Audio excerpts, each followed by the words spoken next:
I first want to start off by reminding the citizens of Louisiana that as you travel around the state, you will see the flags of all state buildings at half-mast in honor of those lives that were lost in this horrific act of violence.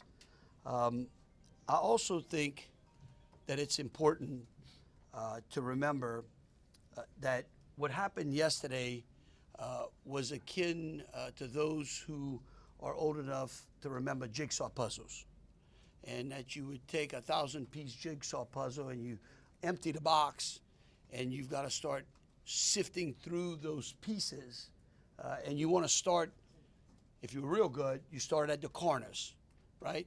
Try to put your corners together.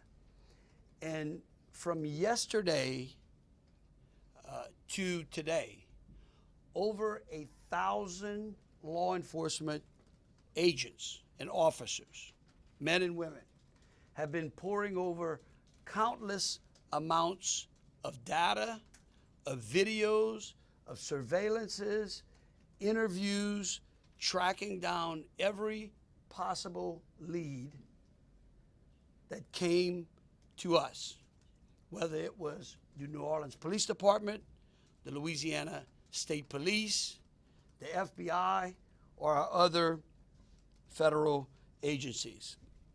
Also yesterday, I issued an emergency declaration. That declaration was meant to streamline resources and communications between state, local, and federal partners. And we're seeing the results of it. I also would like to remind everyone that what's going on in this city and this state is twofold. We've got an active criminal investigation going on, while we're also continuing to secure the city in preparation for 3 o'clock kickoff time for the Sugar Bowl.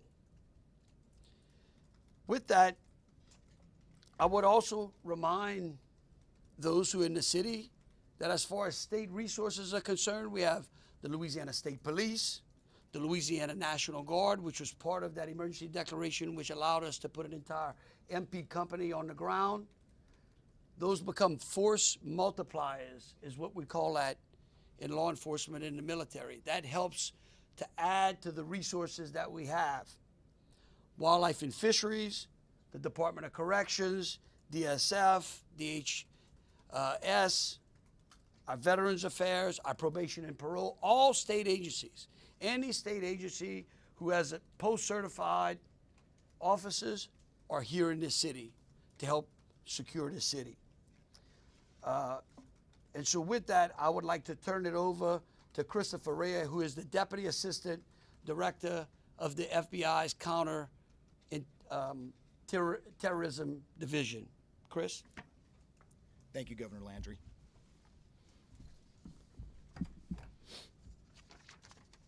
Good morning.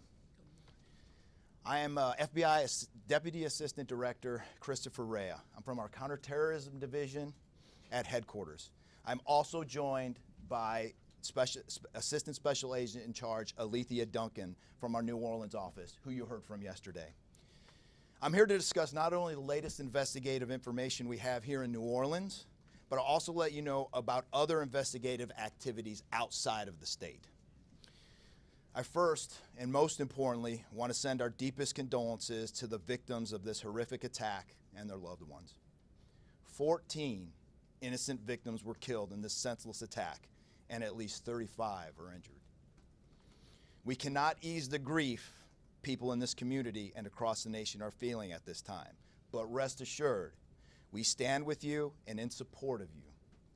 All the resources, and I'm going to go into that a little bit later, all the resources of the FBI are being focused on tracking down every piece of evidence, every lead, every interview, every potential lead we've got. While I won't be able to answer all your questions today, my goal is to be as forthcoming as possible with you on what we've uncovered so far. First and foremost, let me be very clear about this point. This was an act of terrorism. It was premeditated and an evil act. This was obviously a critical incident, and with that, lots of information and tips come pouring in from law enforcement, first responders, and the public. We have been aggressively running down these tips and information. As you all know, that takes time, and we will continue to do so until every lead has been followed through on. This investigation is only a little more than 24 hours old. So I ask you to keep in mind that as I go through some of the specifics later.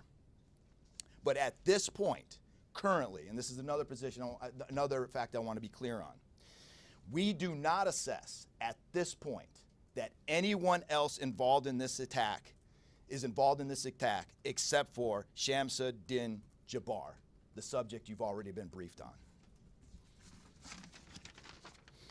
A little bit about what the FBI is doing. So we are surging people and assets to the area from across the region and across the nation.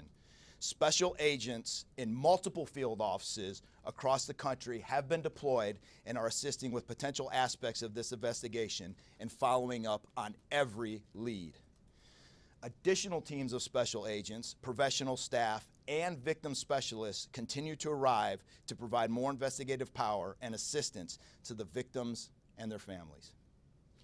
We have also forward deployed a number of our critical incident response group assets, including members of our hostage rescue team, special agent bomb technicians, and crisis management coordinators.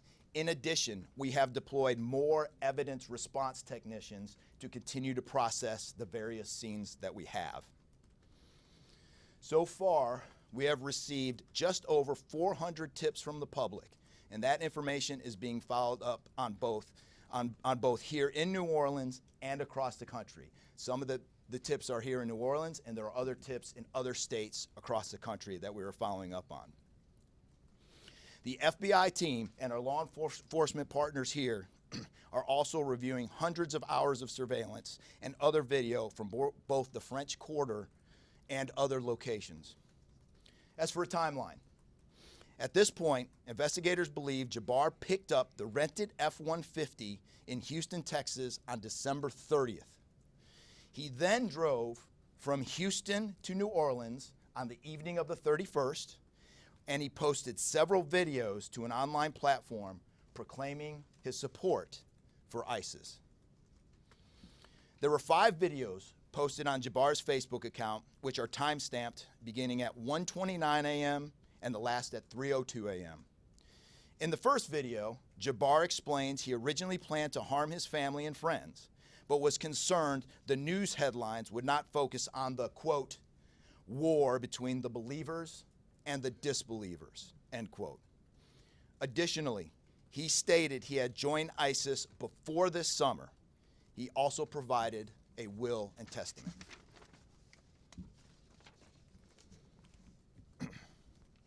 FBI and ATF.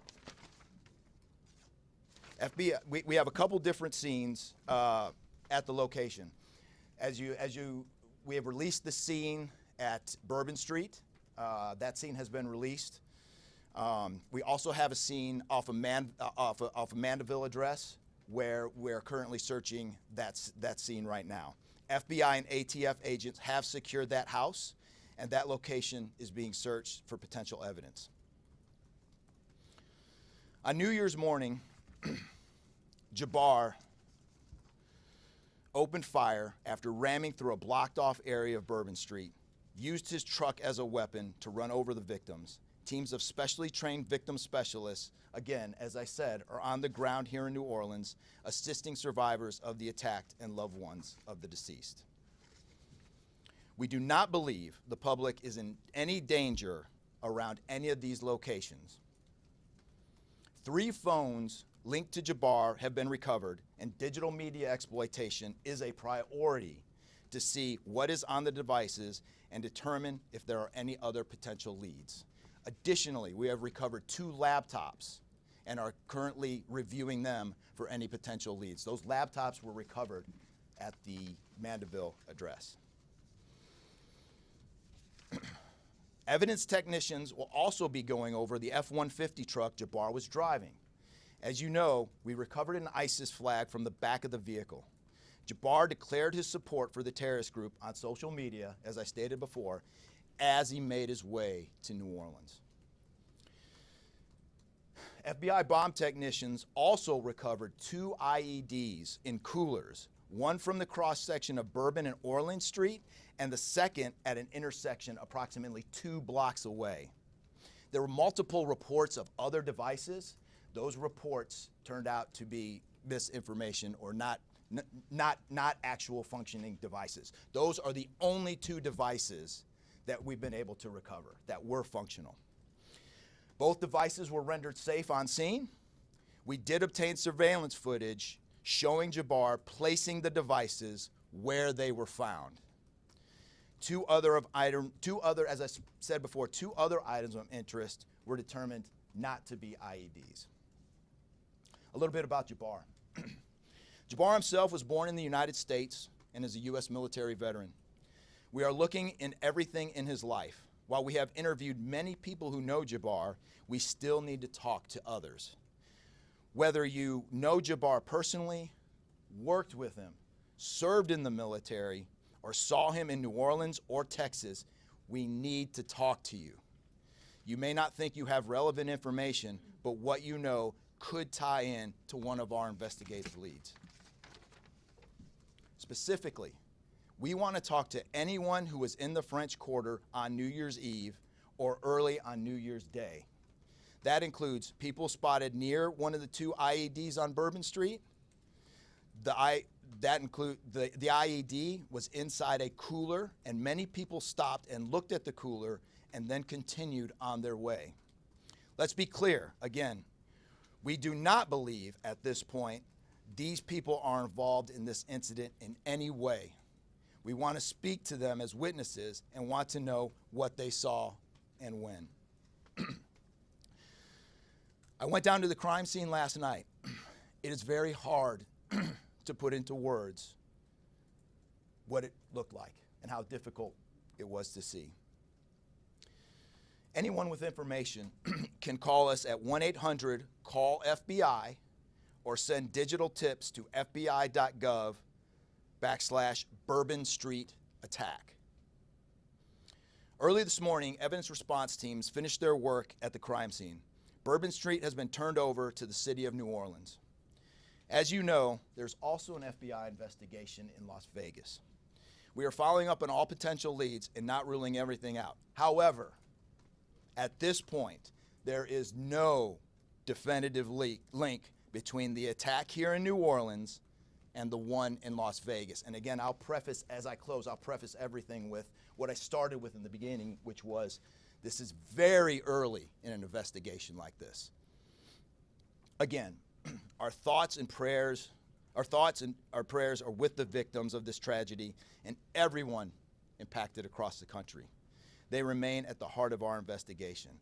I also, although I've only been on the ground here a short time, I also want to express a sincere appreciation for our partners here, which include the U.S. Attorney's Office, HSI, ATF, the New Orleans PD, the Louisiana State Police, the Governor's Office, and countless others. At this point, I'm going to turn it over to the Special Agent in charge of ATF here, Josh Jackson.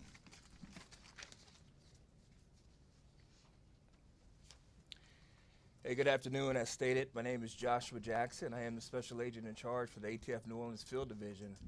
And ATF's primary mission is preventing, reducing, and solving violent crime throughout the United States and abroad. Solving part is the focus of this investigation. ATF resources that have been brought to bear to the city and to focus with our federal, state, and local partners have been our national response team. We spoke about the scene that's still being processed now. The national response team of ATF is a team of certified fire investigators, certified explosive specialists, fire engineers, electrical engineers. These folks will give us additional investigative leads to help the investigative team identify what happened at the location in Mandeville and identify how that fire started and move the investigation forward from there. Additional resources that ATF has brought to bear into the city as our ATF Special Response Team. This is a tactical team capable of handling any sort of enforcement operation. This team is deployed on set and ready for the Sugar Bowl today. This team is also made available to the Louisiana State Police and also New Orleans Police Department to assist with any efforts that they may have during this period. Additional resources, as the governor alluded to, he executed executive powers and had an emergency declared to where ATF was able to tap in to Emergency Support Function 13 resources. This allowed us to bring additional explosive detection canines so that we can safely sweep the city and safely sweep the Super Bowl in preparation for the game today. These resources will still be in the city as we lead up to the Super Bowl and through Mardi Gras. These type of ATF resources will be here. The last resources ATF has brought to bear, and probably the most important one, is our victim witness coordinators. These folks come in and they provide resources to the victims and the family members that have suffered greatly during this tragedy. The entire city hurts, but the victims and the family members are in need of resources and care long after this investigation wraps up. This time next year to be hard for the families and friends who suffered during this event. So our victim witness coordinators are working with the FBI, the City of New Orleans coordinators to provide resources to these folks out here. And as we move forward, ATF will be committed. We will work with the investigative team moving this investigation forward, but also we'll be here to make sure the city is safe and prepared as we move into the Super Bowl. And with that, I'm going to turn it over to our mayor of this great city, New Orleans. Madam Mayor. Thank you so much. Thank you so much. Well, good morning once again. And I just want to just echo my thank yous to the unified command of our law enforcement partners and at every single level, federal, state, and governor. Governor, thank you for your partnership. Yeah, thank you. I also want to thank the residents and the visitors of the city of New Orleans for your patience, for your support, and most of all, your prayers. Our hearts and prayers continue to go out to the victims' families, and the city of New Orleans, we're resilient. And as I stated on yesterday, my focus in terms of a priority has been on our victims. As you've heard, that yes, the FBI was able to clear Bourbon Street. And what that meant also for me in this city was that we were able to remove our victims, identify them, and notify their families. Real reverence. They mattered, the families matter, and matter to the city of New Orleans. In addition to that, I want to just thank again our federal partners in Washington, listening to my plea personally for the additional resources to allow for the scene to be cleared, and again, attending to our victims.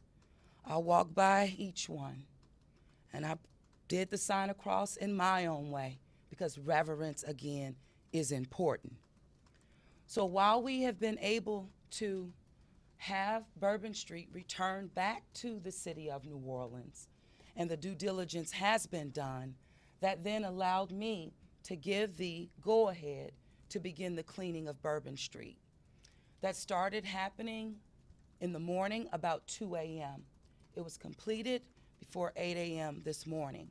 But that has really set the tone, I would say, and with the confidence that I have in the law enforcement partners, all of the resources that have been activated, how we have made sure that safety continues to be our top priority, how our assets have been deployed strategically, again, for the safety and the protection of our visitors and our residents in the city. And because of that, the confidence is there to reopen Bourbon Street to the public prior to game time today. The first order will be to allow for vendors to come in and service the businesses. That's important in order for us to stand up activation, as you know, Governor. And so with that, I want to reassure the public that the city of New Orleans is not only ready for game day today, but we're ready to continue to host large-scale events in our city because we are built to host at every single turn. I want to, again, thank all of those who responded to the FBI's call for information and tips. As you heard, that has been useful. Continue to do that. The investigation is still active and absolutely under the FBI's leadership. We will continue to operate and cooperate as we always have. So I want to also thank all of our partners for the added resources for victim and crisis management. We know that that's, again, important. Working with our partner, the Greater New Orleans Foundation, we have set up a fund for our victims' families for not only today but into the future. As you heard, this is going to be a long process for our people. So with that, the city of New Orleans, and with all of my confidence, we are ready. And we could not get here, again, without the unified presence, support, and cooperation. We are stronger together. And I want to say again, thank you so much. Thank you, Governor. So once again, the governor would like me to reiterate that Bourbon Street will be prepared for full activation before game time today. We know 3 p.m., so we're working towards 2:30 p.m. But prior to game time, the kickoff, Bourbon Street will be restored. So we're hard at work now. Our teams are now, and of course, working with our business community to serve our public and serve our residents and our visitors alike. In closing, I want to rest people assured. Right now in the city of New Orleans, there is an unprecedented amount of law enforcement resources that are being utilized to close out and to hunt down and to finalize this investigation. I want to thank the FBI and all of our federal partners for the amount of resources they have poured into the city. This type of event can happen in any city, and that's the tragedy of it. And I think it's important for people to understand that to protect our citizens in America from evil, you have to crush it. You can't go out there and placate it. You can't go out there and say, oh, I'm going to put this in place and that in place and hope that evil doesn't show up on your doorstep, because it will. You have to crush it. And that's what we're going to do here. We're going to put it all behind us. We're going to continue to keep the victims, those that are in the hospital, either fighting for their lives or trying to recover, in our thoughts and in our prayers. But you know, this morning, and I don't want to single out just one news source, but I just happened to turn on Fox and Friends, and there was a young man who was interviewed who was actually on Bourbon Street during this horrific act of terrorism. And they closed out by asking him, what now? And I think he summed it up. He said, look, we can't live in fear, because fear will paralyze us. He said, we come down to the city to enjoy ourselves and to entertain ourselves and to be with our friends and with our families, because that's who we are. Louisiana invented hospitality. The people of this city care for each other. And believe you me, we care about each one of the lives that were lost in the city of that. We will never forget them. But it would be a tragedy if we let their losses be snuffed out because of fear. This city will be back. We will be open to family and friends and loved ones who want some time to relax from the pressures of life. And so today, we're going to have us a sugar bowl. We're going to enjoy ourselves. We're going to keep those, again, who have lost loved ones in mind.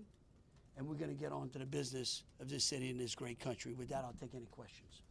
Governor, this is for you and the assistant director. The message has really changed since yesterday. Yesterday, the FBI said that people should be vigilant, that he did not act alone, that he likely had help, and now you're coming out the very next day and saying he was a lone wolf, everything is safe, the game moves on, everybody had a good time. How can you be so sure just 12 hours later? Well, we're going to bring him up. All right, but here's what I want to remind everyone. Like I was a deputy sheriff. All right, I worked in a jail. I worked on the street. I worked on the interstate. I served warrants. I can tell you. Look, in today's world, I get it. Information, we get information like that. Everybody lives in a 15-second TikTok video. We think that life operates like it does on our phones, and it just doesn't. Information changes. In fact, that's why we ask the media for patience. We get information, like I said, no one dumps a 1,000-piece jigsaw puzzle and puts it together in 5 seconds. Okay? And what I would tell you is that I appreciate the fact that what we did was we're under-promising and over-delivering today. And I think that's important. And I want to remind something. Look, because over the last decade, law enforcement has taken it on the chin, unfairly. And there are great men and women serving in the FBI, in ATF, in Louisiana State Police, in New Orleans PD. Our sheriffs have been unbelievable in this. And I tell you, they want to protect you all. And we have to trust them. And sometimes the information we put out, we end up finding out that it may be incorrect. But guess what? What we're doing here is something that I think is important. It's called transparency. And look, something may change again. Here's what I do know, though. Right now, this is one of the safest places on earth. That doesn't mean that nothing can't happen. Thank you, Governor. And to echo exactly, I think the governor put it eloquently, as could be said. In a lot of these instances, I also had the opportunity to deploy to Boss Bomb, and I will tell you this is almost carbon copy to Boss Bomb as far as the inaccurate reporting that comes up. And what the governor said is we want to be transparent with the public. Years of the FBI not being transparent, we're being as transparent as we possibly can. Unfortunately, as we're being transparent, unfortunately for that, there is some information that we have to go back and recorrect. And in this particular incident, you heard the resources that we've brought, that the other state and locals have brought. We've had 24 hours now to go through media, to go through phones, to interview people, to analyze those videos, analyze other databases. And after all of that, there's been hundreds and hundreds of leads done just in 24 hours. We're confident at this point that there is no accomplices. And I'll give you an idea of how that information sometimes, a lot of the early reports came out that there were extra people that were setting the coolers down, right? It turns out those were just patrons on the street that were looking inside the coolers, right? Well, we didn't know that at first, so we had to kind of track all that down and put that to rest. So that's just an example, one of the pieces of information, but there were other pieces of information that after we got our feet under us a little bit and on the ground here, we were able to put together a much more accurate picture of the subject and his attention. Just one follow-up. Whoa. Updated death toll, just wanted to double check. Yes. 14, not 15.